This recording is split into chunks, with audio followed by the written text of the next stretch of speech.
يعني بتصدق يا عم كل يوم بالليل عم ننام بردانين وجوعانين.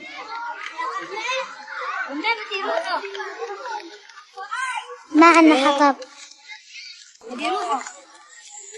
أنا بابا شهيد، قبل ما يموت كان عنا عطول حطب، كان يدفينا عطول، كنا دفيانين على زمان بابا. بس هلا كل شي انخرب، صار بابا بمحل ونحن بمحل. يا عم ونحن شو ذنبنا نبرد؟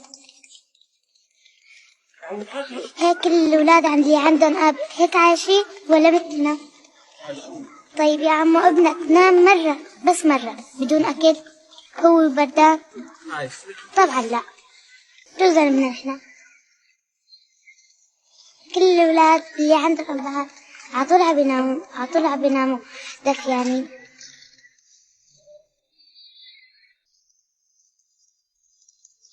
على أول بابا ياخدنا معه.